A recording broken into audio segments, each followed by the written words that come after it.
Hello students, welcome to my YouTube channel BEd classes. BEd classes में आपका स्वागत है। स्टूडेंट्स, प्रीवियस वीडियो में हमने देखा था प्याजे के बेसिक कॉन्सेप्ट को समझा। प्याजे के बेसिक कॉन्सेप्ट की थ्योरी बीएड क्लासेस के अलावा सीटेट, नेट, पीएचडी और खासकर संविदा ग्रेड 3 के लिए वेरी इंपॉर्टेंट थ्योरी है। स्टूडेंट्स, इस पर एग्जाम में जरूर प्रश्न पूछे जाते हैं। पहले हमने बेसिक कॉन्सेप्ट को समझा, बेसिक कॉन्सेप्ट पर थ्योरी देखी, आगे हम देखेंगे स्टेजेस। प्याजे के संज्ञानात्मक विकास की अवस्थाएं जिसे कहते हैं stages of cognitive development of Piaget's. Jean प्याजे को संज्ञानात्मक विकास के क्षेत्र में कार्य करने वाले तत्कालीन मनोवैज्ञानिकों में सर्वाधिक प्रभावशाली स्वीकार किया गया है।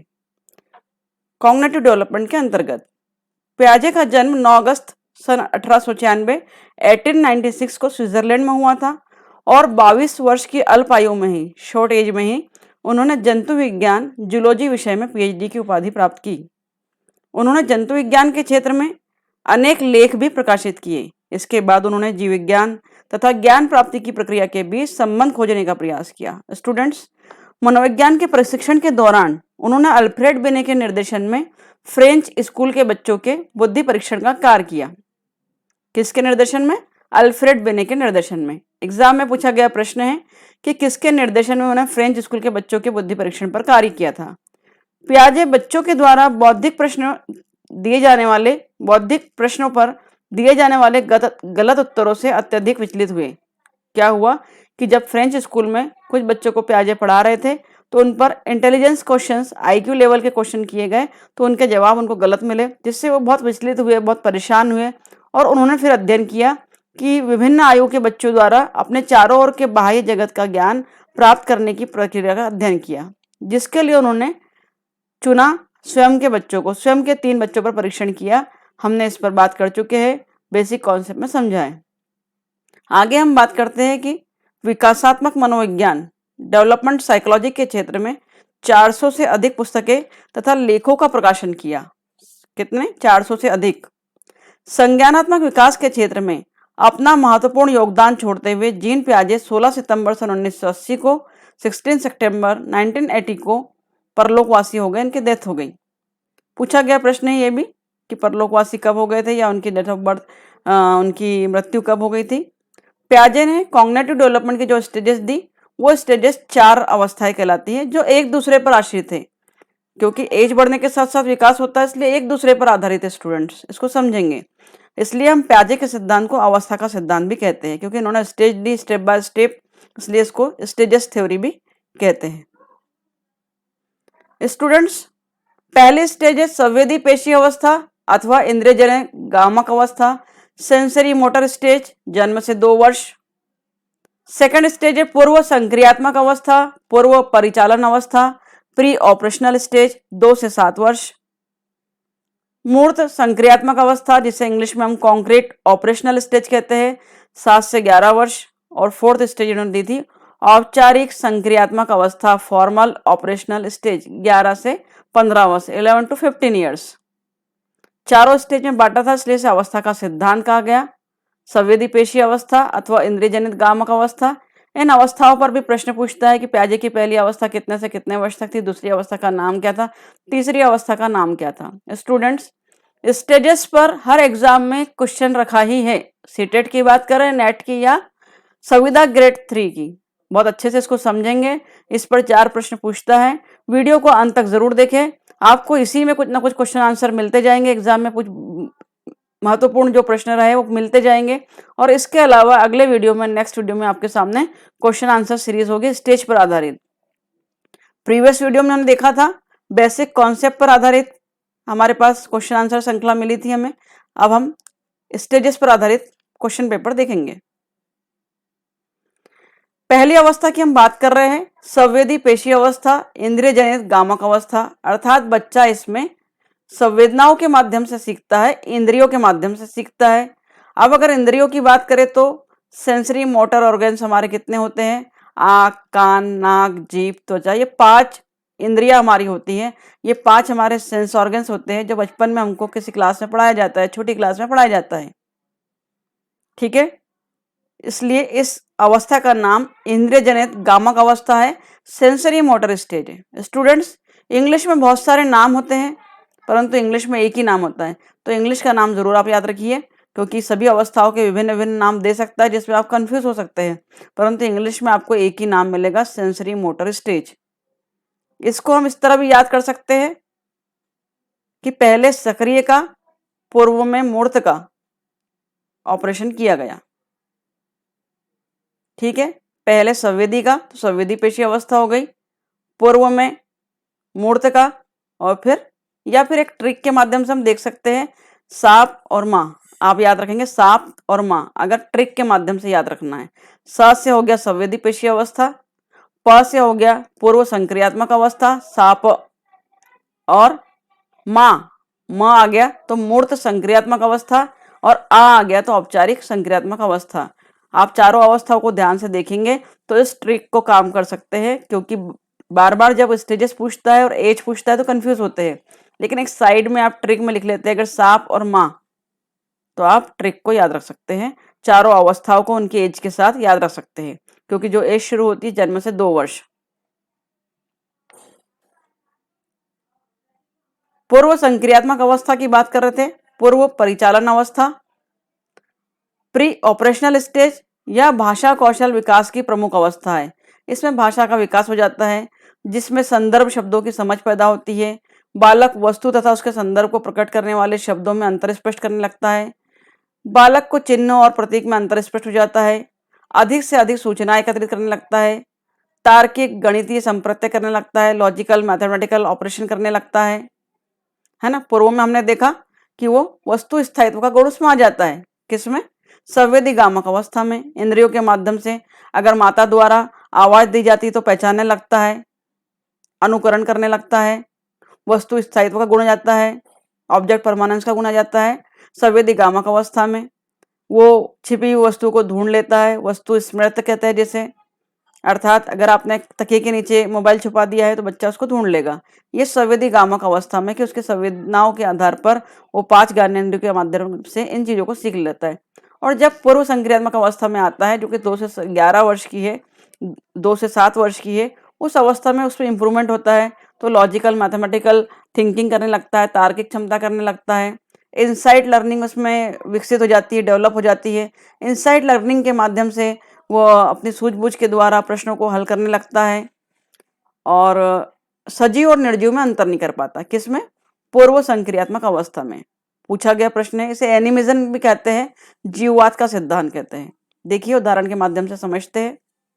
उदाहरण के लिए बच्चे को चोट लग जाती है और वो रोने लगता है, जमीन पर गिर जाता है, मम्मा आती है और जमीन को मारने लगती है, उसको लगता है कि उसका बदला पूरा हो गया, वो चुप हो जाता है, वो अंतर नहीं कर पाता सजीव और निर्जीव में। या हम देख सकते हैं कि बच्चे अपने खिलौनों से इसी प्रकार खेलते हैं जैसे किसी बच्चे को गोद लिया हो, तो सजीव और निर्जीव में अंतर नहीं कर पाने का गुण इनमें इस अवस्था में रहता है कि नहीं कर पाते हैं। तो पूछता है एग्जाम में प्रश्न कि बच्चों की लॉजिकल मैथमेटिकल थिंकिंग कब डेवलप हो जाती है, थॉट कब डेवलप हो जाता है, भाषा का विकास कब डेवलप हो जाता है, गणितीय संप्रत्यय कब विकसित हो जाते हैं, या सजीव और निर्जीव में बच्चा अंतर कब नहीं कर पाता है। तो आपको आंख बंद करके पूर्व संक्रियात्मक अवस्था या पूर्व परिचालन अवस्था या प्री ऑपरेशनल स्टेज आंसर करना है। प्री ऑपरेशनल स्टेज में बच्चा पड़ोसी के बच्चों के साथ खेलता है, थोड़ा बड़ा हो जाता है तो खेलने लगता है, बालक चित्रों का प्रयोग करता है, शब्दों और प्रतीकों का प्रयोग करता है, प्रतीकात्मक खेल खेलता है, जैसे माता पिता बन जाना, भाई बहन बन जाना है, घर घर खेलना, प्रतीकात्मक खेल खेलता है। सही अनुपात का अंतर नहीं कर पाता। किस अवस्था में बच्चा सही अनुपात का अंतर नहीं कर पाता, ये पूछा गया प्रश्न है। तो सही अनुपात का अंतर पूर्व संक्रियात्मक अवस्था में नहीं कर पाता। उदाहरण के लिए उसके सामने 1 किलो लोहा रख देते हैं, 1 किलो रुई रख देते हैं और पूछते हैं कि कौन सा अधिक है, तो सही अनुपात का अंतर नहीं कर पाता। या एक ही खाद्य पदार्थ के 2 रोल रख देते हैं, दोनों में बराबर का खाद्य पदार्थ भरते हैं, उस रोल में एक को बड़ा कर देते हैं, एक को छोटा कर देते हैं, तो वह अंतर नहीं कर पाता। ये इस अवस्था की विशेषता, इस स्टेज की विशेषता है। सजीवता के गुण देखने को मिलते हैं, जैसे गुड़िया, खेल खिलौने आदि हमने पढ़ा। अहम केंद्रिता, ईगोसेंट्रिज्म का भाव जागृत हो जाता है कि मैं ही श्रेष्ठ हूँ और मेरे द्वारा लिए गए निर्णय ही श्रेष्ठ है, मुझसे मेरे अलावा कोई भी श्रेष्ठ नहीं है। इसके अंदर एक ईगो की भावना जागृत हो जाती है इस अवस्था में।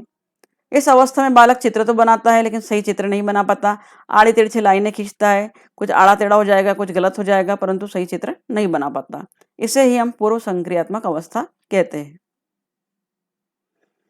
इस अवस्था से बालक ज्ञानेंद्रियों के अतिरिक्त भी अधिगम करता है। पूर्व अवस्था में हमने देखा, पहली अवस्था में ज्ञानेंद्रियों के माध्यम से ही समझने की कोशिश करता है। आँख, कान, नाक, जीभ के द्वारा वो देखता है, वस्तु को छुपा लिया, वो सूंघ लेता है, वो पहचान लेता है, वो समझ लेता है, जो है ना, ये सारी क्रिया उसमें वो करता है और दो वस्तुओं के बीच अंतर को पहचानना प्रारंभ कर देता है सेकंड स्टेज में, फर्स्ट में नहीं।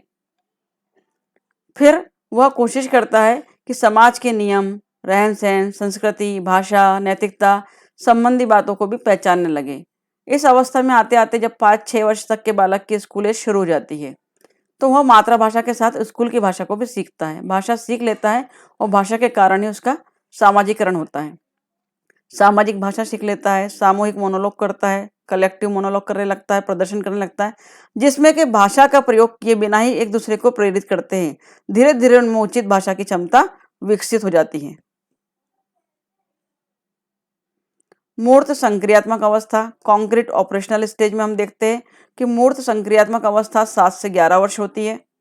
इसे संज्ञानात्मक विकास का मुख्य परिवर्तन बिंदु माना जाता है। जब बालक इस अवस्था में आता है तो उसके विचार प्रौढ़ों के विचारों के अधिक नजदीक होते हैं। इस अवस्था में बहुत तार्किक क्रियाएं करने लगता है, उसका तार्किक चिंतन बढ़ जाता है। इसकी मुख्य विशेषता है विकेंद्रण, डिसेंट्रेशन। इस अवस्था में किसी वस्तु, घटना या पदार्थ की विभिन्न अवयवों एवं आयामों को एक साथ समझ सकता है। स्टूडेंट्स, कोई समस्या उसके सामने है, आपने कोई सम उसे दिया सॉल्व करने के लिए, तो उसके विभिन्न तरीके क्या हो सकते हैं, विभिन्न प्रकार से उस समस्या का हल कैसे कर सकते हैं। एक खिलौना टूट गया है तो उसके पार्ट्स को विभिन्न तरीके से कैसे जोड़ सकते हैं। वो इस तरह एक ही समस्या पर विभिन्न प्रकार से हल या सॉल्यूशन ढूंढता है। यह डिसेंट्रेशन, विकेंद्रीकरण, डिसेंट्रेशन। अविनाशिता का गुण थर्ड स्टेज में विकसित हो जाता है।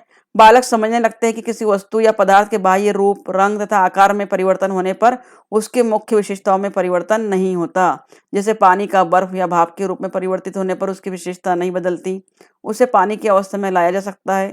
तो कंजर्वेशन का गुण होता है, वो समझने लगता है। क्रमगत क्षमता, क्रमगत पढ़ेंगे इसे स्टूडेंट। सिरिलेशन, इसका अर्थ है किसी आंतरिक नियम के अधीन वस्तुओं को एक क्रम में रखने की क्षमता आ जाती है। इसे पियाजे ने ट्रांजिटिविटी कहा है कि अगर आपको कुछ चीजें, कुछ वस्तुएं दे दी गई है और उसे क्रम से जमाने के लिए कहा गया है तो बालक बराबर क्रम से जमा लेता है। गिनती अगर आप बात कर रहे हो 1 से 10 तक तो बराबर 1 2 3 4 5 6 7 8 9 लिख लेगा। या कुछ खिलौने, कुछ वस्तुएं दे दी, आपको क्रम से जमाना है तो क्रम से वो जमा लेगा। अपलटावी पलटावी का गुण आ जाता है। इस अवस्था में बालक में पलटकर सोचने की योग्यता अर्थात अनुत्क्रमणिता उत्पन्न हो जाती है। इसे हम नकारात्मक का गुण भी कह सकते हैं, जिसमें बालक किसी कार्य को उल्टे रूप में भी कर सकता है। वो वस्तुओं को पूर्व अवस्था की स्थिति में जमा सकता है। उदाहरण के लिए कुछ वस्तुएं, कुछ खिलौने आपने जमाने के लिए दे दी है, उसने जमा लिए तो पहले छोटा, फिर उससे बड़ा, फिर उससे बड़ा, फिर उससे बड़ा। लेकिन उल्टे क्रम में आप जमाने को कहेंगे कि पहले बड़ा, फिर उससे बड़ा, फिर उससे बड़ा, तो उस क्रम में भी जमा लेता है। पूर्व की स्थिति में आगे पीछे, ऊपर नीचे कर लेता है। तो ये गुण उसमें विकसित हो जाता है मूर्त संक्रियात्मक अवस्था में। जबकि सेकंड स्टेज की जो बात कर रहे हैं हम, पूर्व संक्रियात्मक अवस्था में अपलटावी का गुण विकसित नहीं होता। इसमें बालक सही अनुपात का अंतर, पूर्व में हमने देखा कि सही अनुपात का अंतर नहीं कर पाता है, रुई और लोहे में अंतर नहीं कर पा रहा है।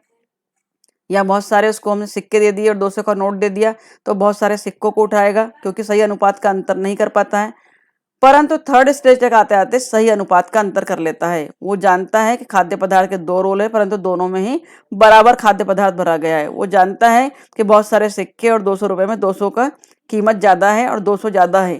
तो आकार, भार, क्रम आदि को बहुत अच्छे से समझने लगता है मूर्त संक्रियात्मक अवस्था में, कॉन्क्रीट ऑपरेशनल स्टेज में।